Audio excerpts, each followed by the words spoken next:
C'était le 11 avril. 4 jours avant l'incendie. Dans les entrailles d'un chantier hors norme.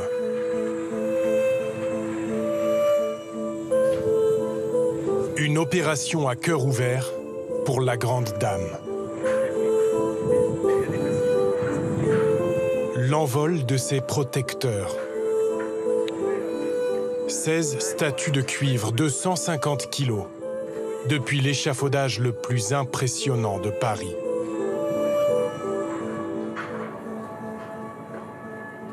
C'est beaucoup de pression. Il n'y a pas tant de pression que de la passion et finalement vivre une étape comme ça sur une cathédrale telle que Notre-Dame de Paris, c'est un moment assez inouï et inoubliable dans une vie. Personne n'imagine alors que le feu prendra ici, sous les combles.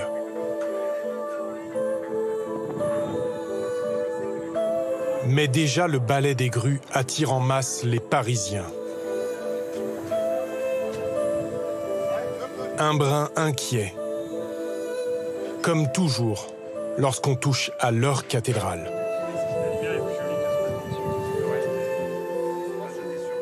Quand on est un vrai Parisien, on aime forcément Notre-Dame.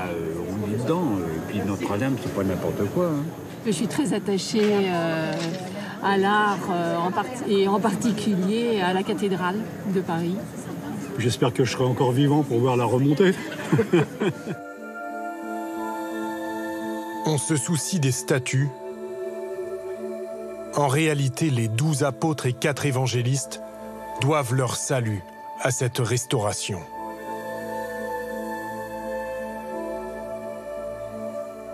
Une cure de jouvence miraculeuse.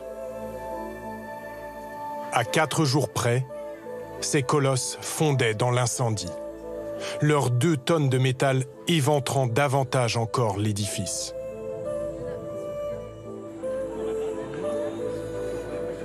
La cathédrale avait résisté aux guerres et révolutions.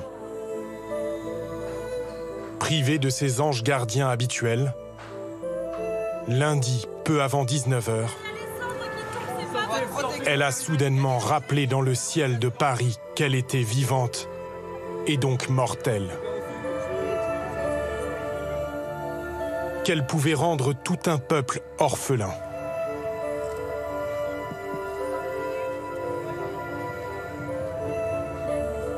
Qu'il lui faudra toujours de nouveaux protecteurs. Car Notre-Dame est bien vieille, mais n'en déplaise aux poètes, elle n'enterrera peut-être pas Paris qu'elle a vu naître. Tout s'embrase.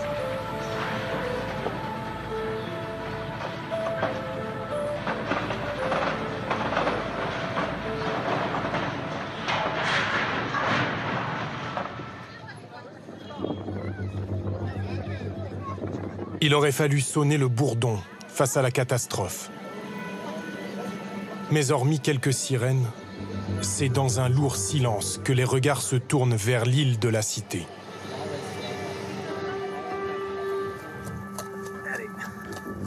Que des milliers de personnes accourent jusqu'au parvis, jusqu'au kilomètre zéro, celui qui relie tout un pays.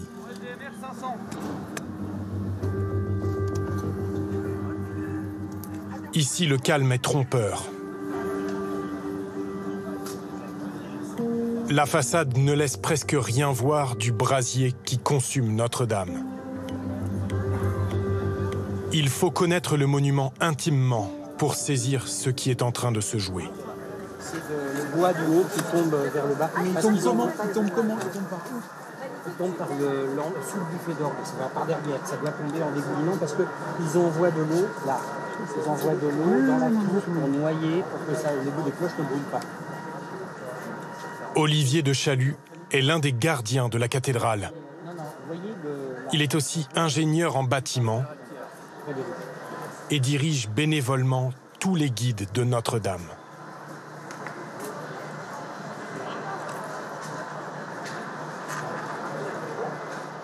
Il y a 900 ans qu'on avait réussi à la conserver et là, je ne sais pas ce qui s'est passé.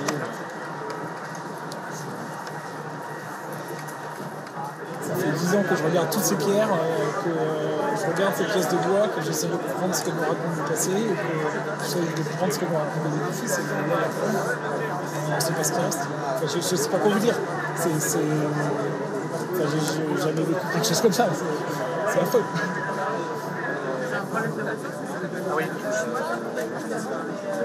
Amsterdam, c'est un peu ma maison, c'est un peu chez moi, c'est là où je me sens bien, c'est mon église, c'est ma paroisse, c'est l'endroit où j'ai mes amis, c'est tout ça. Le périmètre est bouclé. Olivier ne peut contourner l'édifice. Mais il n'a pas besoin de voir de ses yeux. Il connaît suffisamment, hélas, la structure de Notre-Dame pour deviner ce qui va suivre. L'embrasement de la charpente. L'effondrement de la flèche.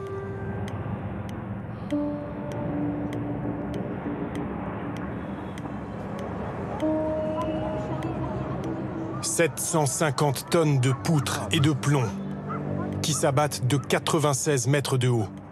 La flèche transperce le cœur de Notre-Dame.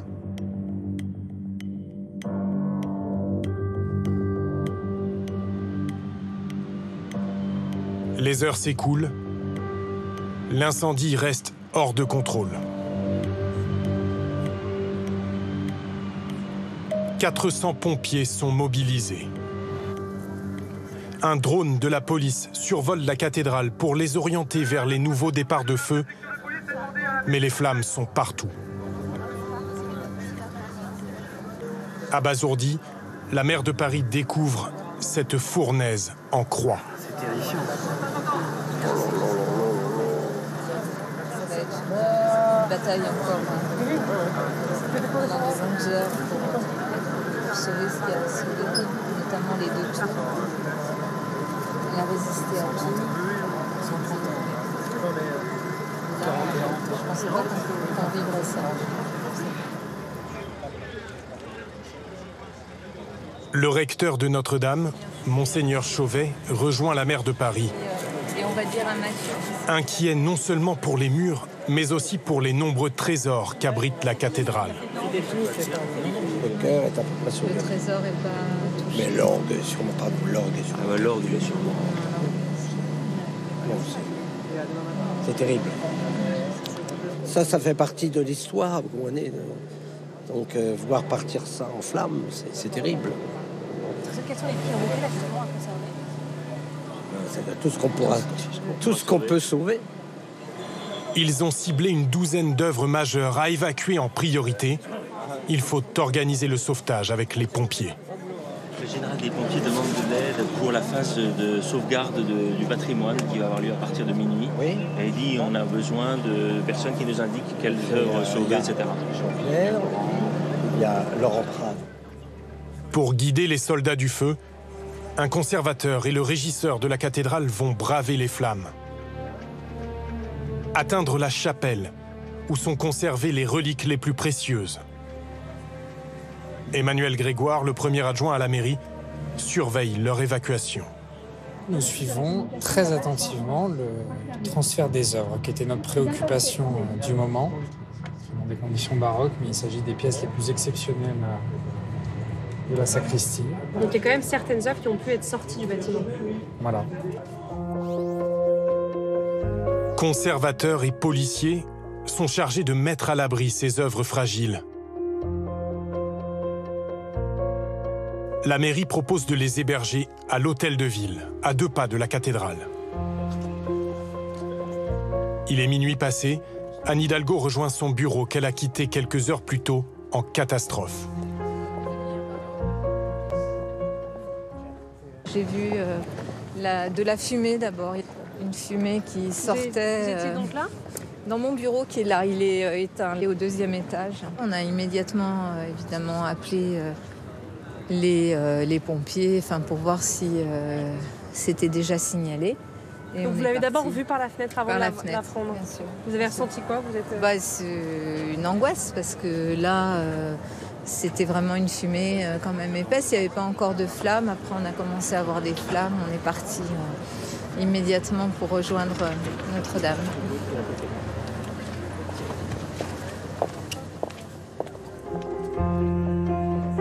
Dans la pénombre, les agents municipaux déchargent les dernières œuvres sauvées de Notre-Dame, qui rejoignent celles arrivées peu auparavant.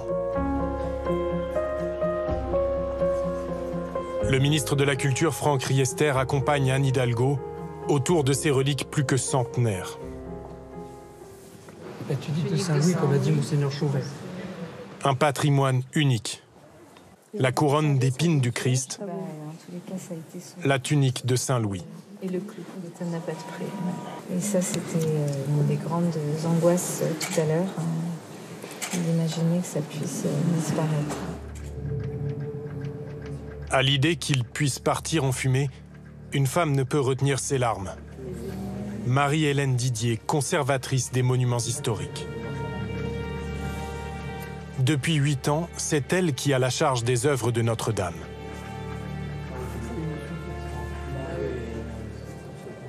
Ah, Paul Lévy, dans mon coffre, ça tient. On va. Ok, très bien. D'accord. Très bien. Une solution d'urgence pour les mettre à l'abri. Le coffre-fort de la mairie de Paris, avant que les œuvres ne soient transférées au Louvre. Merci. Sauvé. Merci. Quelques-unes sont sauvées. Il en reste des centaines en péril sous les flammes. La cathédrale tout entière menace maintenant de s'effondrer.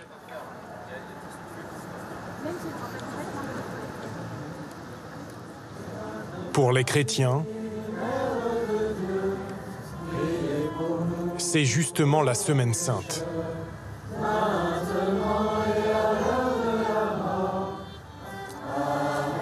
Celle de la mort, puis de la résurrection.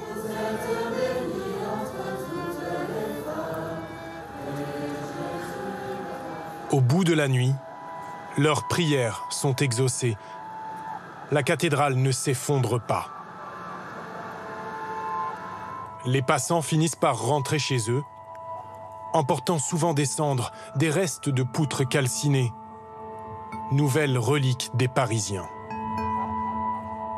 Il est plus de 2 heures du matin, Olivier, lui, est toujours là. Cela fait 7 heures qu'il piétine ici, incapable de quitter sa dame calcinée. Il faut qu'on arrive à réouvrir les portes au public, ça c'est important, parce que c'est la vocation de l'édifice. Non, mais moi je donnerais tout pour participer à sa reconstruction. C'est mon métier de faire des travaux. J'ai fait toutes mes études de recherche sur cet édifice. Je le connais sur le bout des doigts. Je viens d'écrire 500 pages sur son histoire. Ça fait 10 ans que j'y travaille. Enfin, moi, si j'ai un souhait aujourd'hui, c'est de faire quelque chose pour elle.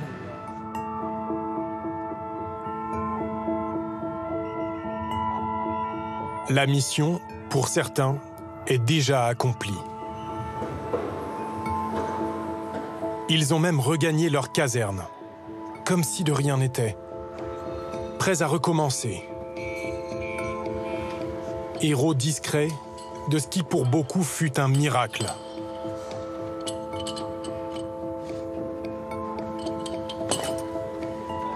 Clément Lamouille est lieutenant chez les pompiers de Paris. Lorsque l'appel retentit ce lundi soir, il comprend immédiatement que cette sortie-là n'est pas tout à fait comme les autres. En partant sur l'intervention, en fait, je suis dévasté intérieurement. Parce que je me rends compte de ce qui se passe, c'est dramatique. On a une catastrophe nationale, historique, culturelle. Nous nous retrouvons sur le parvis pour recevoir la mission.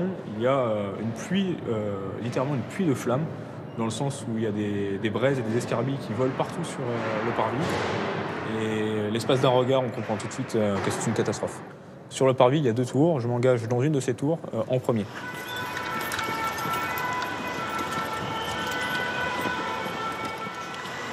Il y a près de 50 mètres à monter, en courant, avec le matériel qui est très lourd. Une fois les portes enfoncées, nous avons un visuel sur la charpente de l'église. totalement embrasé et des flammes d'une dizaine de mètres de haut. Finalement, vous arrivez sur un feu particulier, c'est un énorme brasier, mais il n'y a pas de vie à sauver. Il n'y a effectivement pas de vie à sauver, mais on se rend compte qu'il faut sauver la culture et le patrimoine français, l'histoire de France. Pour vous, c'était carrément l'histoire? En partie, oui. Derrière ces murs, c'était en effet près de 1000 ans d'histoire de France. Un lien direct avec des générations d'architectes, de tailleurs de pierre. Les poutres d'une forêt médiévale au service de la charpente et des vitraux du XIIIe siècle d'une valeur inestimable.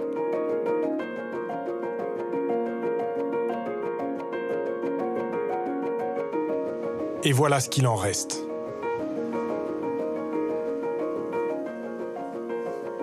Une voûte effondrée, une cathédrale éventrée. L'ingénieur passionné de Notre-Dame, Olivier, reste au seuil de sa maison, incapable d'aller plus loin pour l'instant.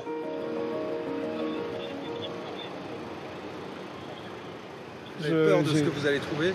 Oui, probablement, ouais.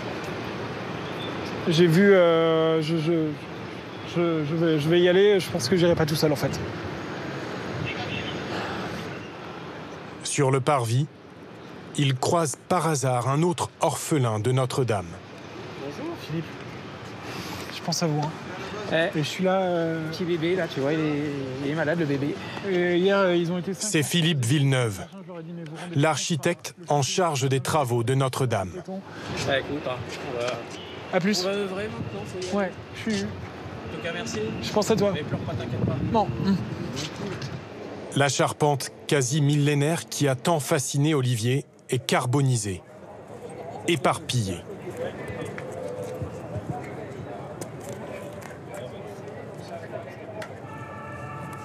Du charbon de bois, il y en a partout. C'est un bout de ma forêt, ouais. La forêt de mon église. Sa forêt, son église, toujours interdite au public. Laurent Prade, le régisseur, lui, a ses accès, mais il doit faire vite. L'enjeu de la journée, c'est que dans la nuit, on a sauvé en fait l'essentiel des œuvres majeures. Et là, en fait, l'idée, c'est qu'on sauve tout le reste. Voilà. Puisque s'il n'y a plus réellement un problème de sécurité incendie, il y a des problèmes de sûreté et de conservation des œuvres. Et du coup, l'idée, c'est qu'on évacue l'ensemble des œuvres. Il y a urgence? Il y a urgence, oui, parce que comme une partie de la voûte est percée, on ne peut pas laisser des œuvres dans des conditions de conservation qui ne sont plus bonnes. Il reste 2000 œuvres à évacuer, menacées par l'eau qui a éteint l'incendie. Le chœur de la cathédrale n'est toujours pas accessible. La sacristie, épargnée, est-elle en plein déménagement dans des conditions périlleuses. Dans la pénombre, faute d'électricité, une dizaine de conservateurs emballent ce qu'on appelle le trésor de Notre-Dame. Des centaines d'objets liturgiques, calices, encensoirs et ciboires, conservés depuis des décennies.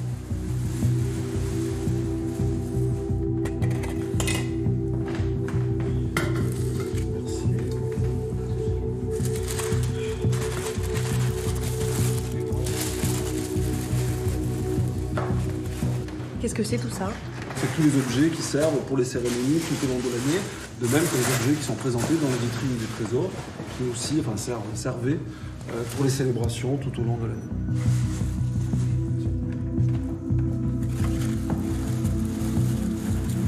Ils sont innombrables.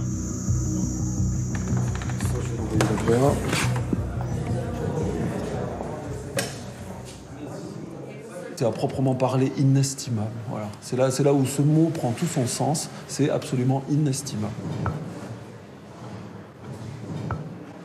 D'ordinaire, c'est dans ces vitrines que les visiteurs découvrent les reliques. Pour manier ces objets délicats, déplacer ces œuvres parfois lourdes, des restaurateurs d'autres monuments nationaux ont été réquisitionnés en urgence. Il y a des belles pièces à conserver. On n'a pas le temps de les regarder trop. C'est ça qui est drôle. Vous êtes habitué à Notre-Dame ou c'est la première fois? Non, moi c'est la première fois dans Notre-Dame. Au milieu des cartons, nous retrouvons Marie-Hélène Didier.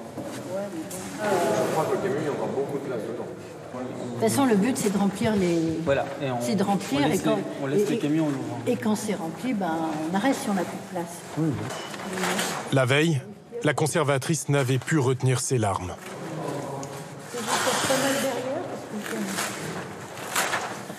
Aujourd'hui, vous êtes soulagé de voir que quand même la plupart du trésor est conservé? C'est pas la plupart, c'est tout le trésor est conservé. Je précise bien, on n'a perdu rien du tout. Donc, oui, ça met un peu d'optimisme dans cette ambiance qui n'était quand même pas très facile hier soir. C'est un lieu qui est magique, passionnant, riche d'histoire, riche en architecture, riche en objets, riche en décors, riche en tout. Et elle représente quoi pour vous? C'est un des plus beaux monuments dont j'ai eu à m'occuper depuis le début de ma carrière. Si ce n'est le plus beau pour moi. Un monument unique. À Notre-Dame, il suffit d'ouvrir un tiroir pour déballer un pan de notre histoire. Ici, en fait, ce ne sont que des ornements historiques. Il y en a qui ont été offerts par Charles X, par Louis-Philippe, par Napoléon III. Donc là absolument, dans ces placards, c'est que des pièces historiques, voilà, qui ne servent plus aujourd'hui pour les liturgies, mais qui font pleinement partie du patrimoine majeur de la cathédrale. S'ils restent là, l'humidité risque de gravement les endommager. Voilà, là on est bon. On finira de vider les objets demain. Avec le reste du trésor, ils vont prendre la direction du Louvre. Va nous manquer Notre-Dame. Il y en a à qui Notre-Dame manque déjà. Elle n'a pas disparu, mais sa silhouette n'est plus la même. Cette vue, aujourd'hui, n'existe plus. Pendant plus de 150 ans, la flèche signée Viollet-le-Duc indiquait le cœur de Paris. Les riverains doivent maintenant s'habituer à un nouveau paysage.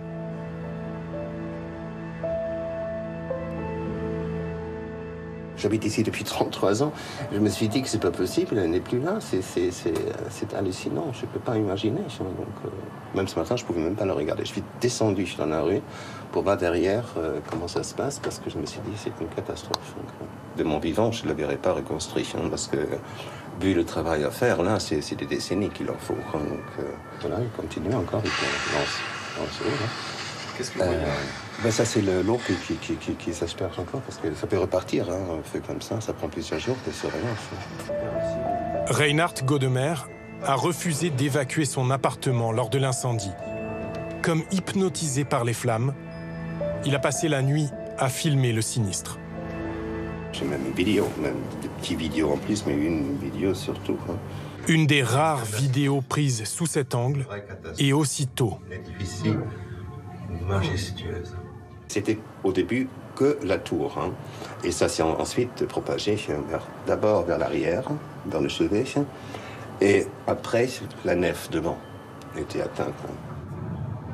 Ces images inédites sont aujourd'hui en cours d'examen par la police judiciaire. La localisation des premières flammes, leur vitesse de propagation, permettront peut-être d'aider à comprendre ce qui s'est passé. Il n'y a plus rien. Le toit est complètement tombé derrière. Il reste encore un petit bout là, mais la flèche, elle est... je ne vois pas comment elle peut rester encore debout. Avec la flèche de Viollet-le-Duc, Reinhard a perdu un horizon habituel. Donc c'était vraiment une présence. C'était comme un tableau, c'était quelque chose qui était toujours là. Comme on avait toujours, on aurait presque pensé on peut la toucher. Juste à côté. C'est un personnage important de votre quotidien. Oui.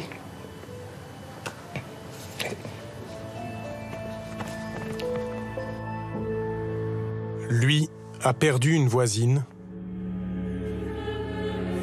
D'autres, le toit qui abritait leur cœur.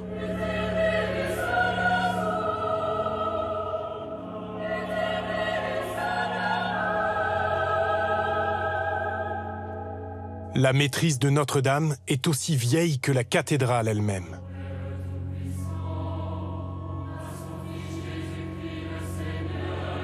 « 160 chanteurs de tous âges s'y succèdent depuis le XIIIe siècle. Henri Chalet en est le chef de chœur depuis 5 ans. Là, je suis franchement... voilà, je ne sais plus trop où j'habite pour l'instant. Ensuite, la cathédrale, c'est clairement une seconde maison pour nous, pour les chanteurs, pour tous ceux qui y travaillent. On y est quasiment tous les jours de la semaine, pour les offices ou pour répéter. La maîtrise donne 40 concerts par an et anime tous les offices de la cathédrale. Cette photo, elle est particulièrement émouvante parce qu'on est en fait juste devant l'autel pour les concerts. Et on est juste en dessous de la flèche en fait et de cette voûte qui s'est effondrée. Il a découvert les dégâts grâce à ces images tournées par des pompiers. Et là, on découvre un champ de ruines sur le sol, mais on voit que la Vierge qui date du Moyen-Âge, qui est à côté de l'autel, est intacte. On voit, voilà, on découvre ce toit qui est quand même complètement ouvert, la voûte au-dessus de l'autel où il y avait la flèche. Mais en fait, je suis assez rassuré de voir cette cathédrale qui tient debout sans problème, quoi. Quand on la regarde, là, on n'a pas l'impression qu'elle a subi tant de dégâts. Elle reste digne, elle est élégante. On voit simplement, voilà, quand on la connaît bien, on sait qu'il y avait une flèche, qu'il y avait un toit qui la faisait monter plus haut. Mais clairement, elle a l'air de bien aller. Et c'est ça qui me rassure et qui m'encourage aussi. Le concert le plus important de l'année devait avoir lieu dans quelques jours, à Pâques. Henri doit maintenant trouver un lieu de substitution et rassembler son cœur. Tandis que d'autres puisent dans le passé la force de reconstruire. Alors ça, c'est tout à fait étonnant comme forme. Hein. Oui. Hein? Arnaud Timbert a consacré sa vie à l'art de rebâtir des cathédrales. Ça m'a toujours étonné, moi. Notre-Dame n'est pas la première à voir un incendie ravager son toit et précipiter sa flèche. Ces images de Rouen en 1822 nous paraissent étrangement familières. Oui, probablement. Selon lui, il faut réinventer Notre-Dame. Ce n'est pas un monument historique, c'est un monument dans l'histoire. C'est un monument dynamique, qui n'est pas une cathédrale ni du Moyen-Âge, ni de la période moderne, ni du XXe. C'est toutes ces cathédrales-là. C'est tous les hommes qui ont laissé leurs traces, leurs marques en tant qu'artisans, en tant qu'artistes. Donc autant créer une flèche totalement nouvelle, avec un concours international, avec des matériaux contemporains, puisqu'il ne s'agit plus d'un chantier de restauration, il s'agit maintenant d'un chantier de création. Et si c'était finalement l'occasion d'engendrer une génération de bâtisseurs? De passer de la théorie à la pratique. Ça, c'est la base de mon travail. C'est ma thèse. Olivier de Chalut ne finira peut-être pas sa thèse sur la charpente de Notre-Dame, mais participera plutôt à un gigantesque chantier. Henri Chalet emmènera où qu'il aille le cœur de Notre-Dame avec lui. Dans le Via Crucis de Lys, page 21, s'il vous plaît.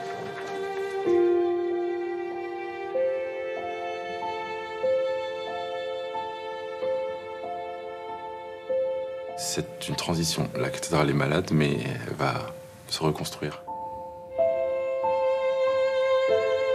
La frayeur est passée. Il n'y eut finalement ni victime, ni orphelin. Et pourtant une émotion planétaire, suscitée par une vieille dame qui tenait peut-être seulement à nous rappeler qu'elle est vivante.